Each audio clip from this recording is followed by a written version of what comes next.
Ito yung pinaka-oras talaga ng politika ng Pilipinas. Na ma-reflect at makita at tingnan anong ginagawa. Dan Fernandez yun, maganda ka naman eh. Ano? Ganda ng buhok mo.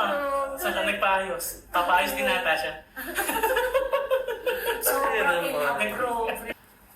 Hindi, kasi yun yung gusto ng leadership ng Congress.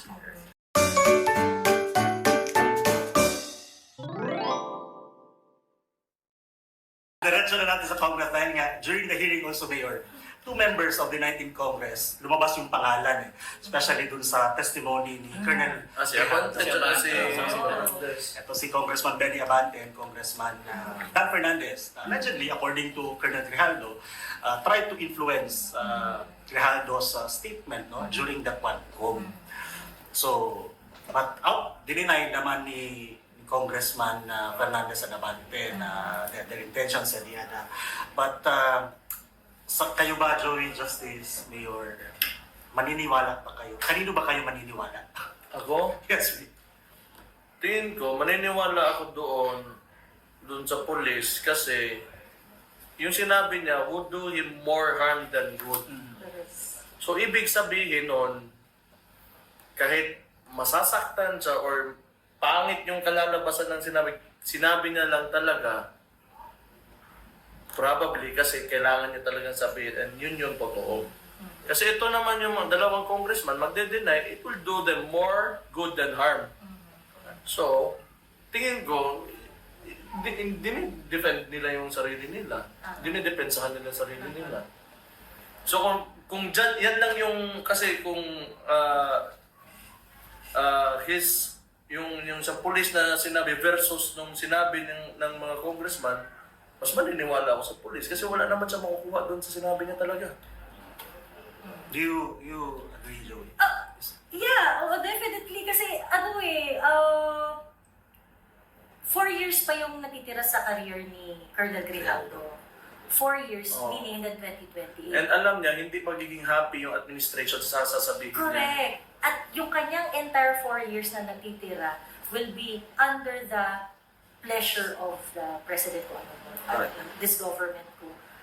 Masaya sila sa gagawin niya o hindi. But wala siyang pake. So, definitely, meron talagang bigat yung sinabi ni Colonel Grijaldo. Nung napanood ko yung hearing, inisip ko baka, it may be about he said, she said na storya. Kaso, kinonfirm ng dalawa.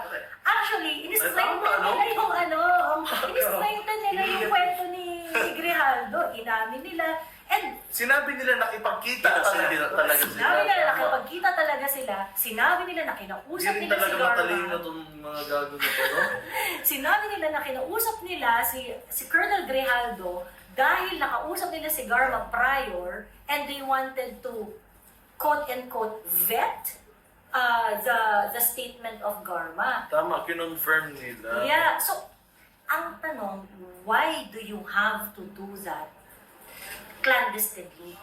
Bakit hindi mo, kasi there are so many ways to really, if they want to be transparent, kasi sa ni Colonel Grijaldo, sa affidavit niya, pinatawag siya in the middle of quad hearing, nilapitan siya ng security, dinala siya dun sa labas, pagkatapos pinapunta sila dun sa room, kung saan doon sila nag-meet nila, unang-una, kung gusto nila Dan Fernandez at saka ni Benny Abante na maging transparent, they could have requested during the proceeding na may we request that we are going to do an executive session with Mr.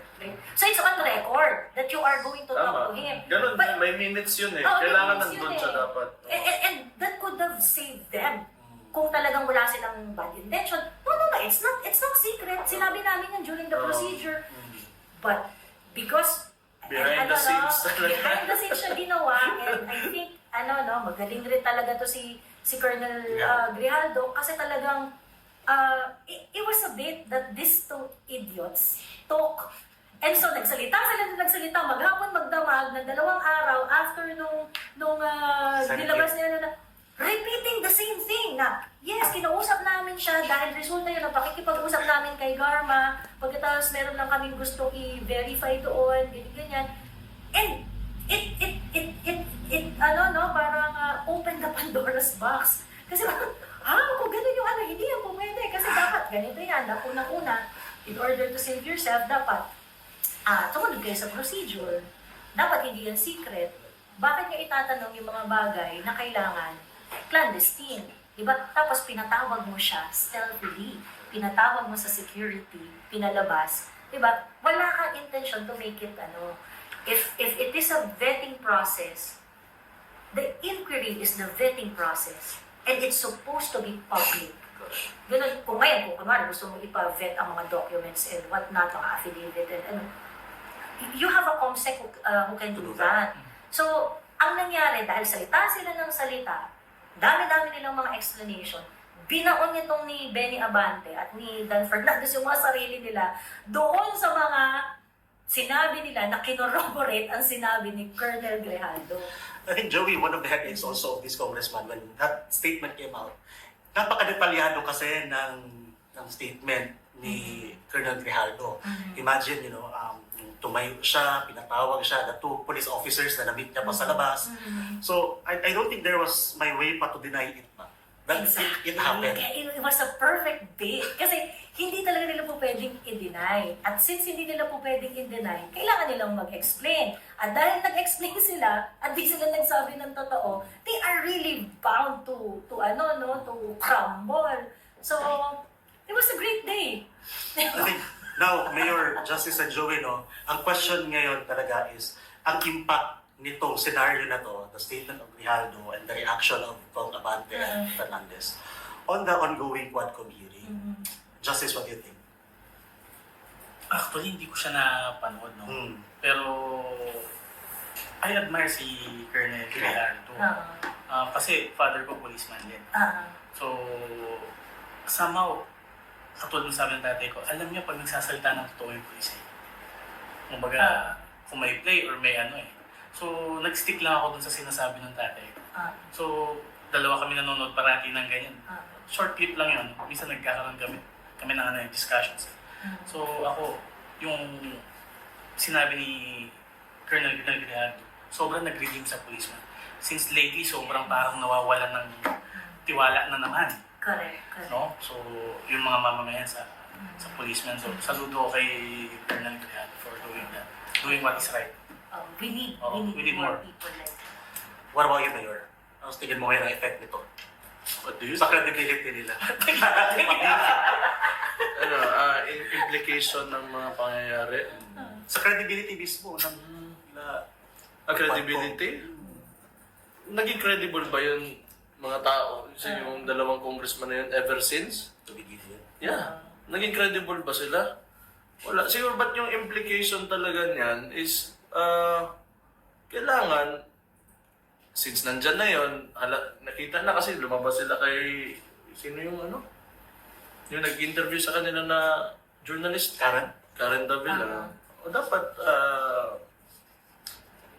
sana wag titigilan. Kasi yung style kasi ng administration ngayon, once pag nagkakamali sila, gumagawa sila ng diversion. Gagawa na sila ng bagong issue. Kasi hawak nila yung mainstream media eh. So why not let mainstream media look into this? Yun lang. Di ba? Para kahit once, tayo naman.